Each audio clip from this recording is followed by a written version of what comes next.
किताब खुलती है और पन्ना पलटते ही कहानी मिलती है दो मुल्कों की, सऊदी अरब और पाकिस्तान। तारीख है 17 सितंबर 2025। जगह है सऊदी अरब की राजधानी रियाद का आलीशान यमामा पैलेस। और वहीं पर साइन हुआ एक ऐसा समझौता जो आने वाले वक्त में एशिया की राजनीति का नक्शा बदल सकता है। नाम रखा गया strategic mutual defence agreement.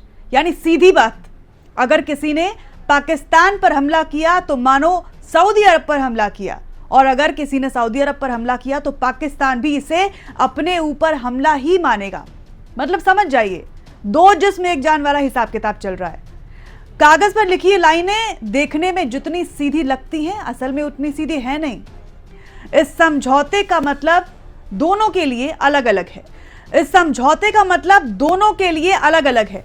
Saudi अरब के लिए ये एक सिक्योरिटी शील्ड है। पड़ोस का कतर पिछले कुछ महीनों में दो हमलों से हिल चुका है। ऐसे में पाकिस्तान का न्यूक्लियर अम्ब्रेला यानी कि परमाणु हथियारों वाला सुरक्षा छाता सऊदी को चैन दे सकता है। वहीं दूसरी तरफ पाकिस्तान के लिए यह समझौता एक आर्थिक संजीवनी है। एक ऐसा मुल्क जो IMF के कर्ज पर टिका है, चीन के लोन में डूबा हुआ है और सऊदी के रास्ते तेल पर गुजर बसर कर रहा है। अब उसे दुनिया के मंच पर एक ताकतवर सहारा मिल गया है, सऊदी अरब। इस पर भारत का नजरिया क्या है? अब यहां से असली कहानी शुरू होती है।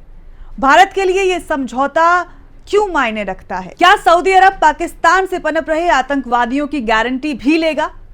2001 का संसद हमला, 2008 का मुंबई हमला, पुलवामा, पहलगाम, हर बार नाम सामने आया मसूद अजहर, हाफिज सईद और पाकिस्तान की ISI का। तो अगर भविष्य में वही आतंकी फिर से भारत पर हमला करने की हिमाकत करते हैं तो क्या सऊदी अरब उनकी करतूतों की जिम्मेदारी लेगा? इस एग्रीमेंट में साफ लिखा है, any aggression against either country shall be considered aggression against both. मतलब किसी भी देश पर आक्रमण होगा तो दूसरा भी खुद को शिकार मानेगा। लेकिन यहां एक पेच है। आक्रमण यानी एग्रेशन का मतलब होता है किसी राज्य यानी किसी देश द्वारा हमला। आतंकवादी हमले को कानूनी रूप से इस कैटेगरी में शामिल करना मुश्किल है। यानी पाकिस्तान की जमीन से आतंकी हमला हुआ तो क्या वो भी इस डिफेंस पैक्ट में आएगा? इस पर ये दस्तावेज चुप है। घरेलू ऑडियंस को बेचा गया विजयगान, पाकिस्तान के अंदर इसे एक बड़ी कामयाबी के तौर पर बेचा जा रहा है। ईरान में पाकिस्तान के राजदूत रह चुके जावेद हसन बोले हैं, यह समझौता भारत और इजराइल जैसे देशों को संदेश है। वो कोई भी आक्रामक कदम उठाने से पहले 10 बार सोचेंगे। पूर्व सीनेटर मुशाहिद हुसैन ने तो यहां तक कह दिया है कि भारत सदमे में है। यानी घरेलू जनता को यह बताया जा रहा है कि पाकिस्तान अब क्षेत्रीय सुरक्षा का गारंटर है। लेकिन भारत क्यों ना डरेगा? अब सवाल यह भी है कि क्या यह समझौता भारत को पाकिस्तान पर हमला करने से रोकेगा? जवाब है नहीं। अमेरिकी विशेषज्ञ माइकल कुगेलमैन साफ कहते हैं, यह समझौता भारत को पाकिस्तान पर हमला करने से नहीं रोकेगा। हाँ, इससे पाकिस्तान की पोजीशन मजबूत जरूर हो गई है। उन्होंने लिखा कि पाकिस्तान के पास अब 3 बड़े सहारे हैं, चीन, तुर्की और अब सऊदी अरब भी।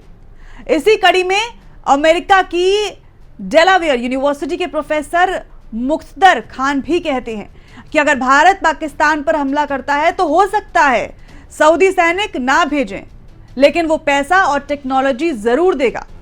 देखिए, भारत का ट्रैक रिकॉर्ड रहा है कि वो पहला हमला कभी नहीं करता। चाहे आप सर्जिकल स्ट्राइक देख लीजिए, बालाकोट एयर स्ट्राइक और हाल ही का ऑपरेशन सिंदूर, तीनों ही जवाबी हमले थे।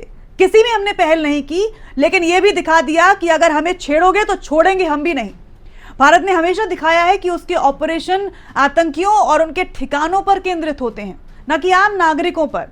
इसीलिए पूरी दुनिया भारत के ऐसे कदमों को आत्मरक्षा यानी कि सेल्फ डिफेंस मानती है और समर्थन भी करती है। अब इसकी बड़ी तस्वीर अगर देखी जाए तो सवाल यह है कि आतंकवादियों की गारंटी लेगा कौन? यहां से कहानी वापस उसी सवाल पर लौटकर आती है कि अगर मसूद अजहर, हाफिज सईद जैसे आतंकी भारत पर हमला करते हैं तो उनकी जिम्मेदारी कौन लेगा? क्या सऊदी अरब पाकिस्तानी आतंकवादियों का वकील बनेगा? क्या सऊदी अरब पाकिस्तान का बाप बनेगा? सच तो यह है कि इस समझौते में आतंकवाद का कोई ठोस जिक्र किया ही नहीं गया।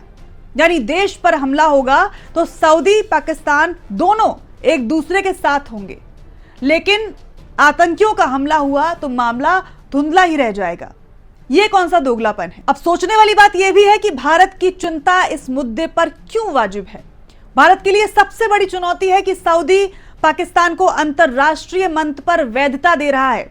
पाकिस्तान घरेलू राजनीति में इसे बड़ी जीत बताकर जनता को बेवकूफ बना रहा है, लेकिन असल में यह सिर्फ राज्य स्तर पर सुरक्षा की गारंटी है, क्योंकि आतंकवाद पर पाकिस्तान अभी भी चुप है।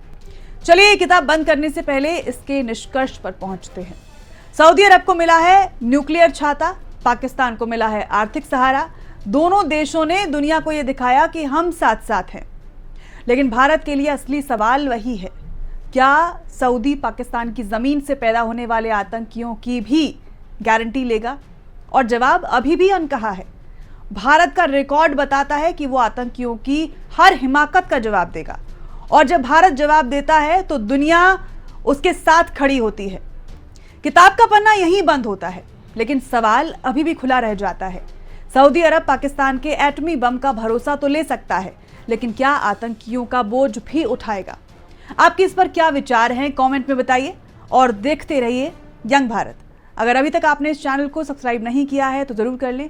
अगर वीडियो आपको पसंद आई हो तो लाइक एंड शेयर जरूर करें और जुड़े रहें हमारे चैनल के साथ। नमस्कार।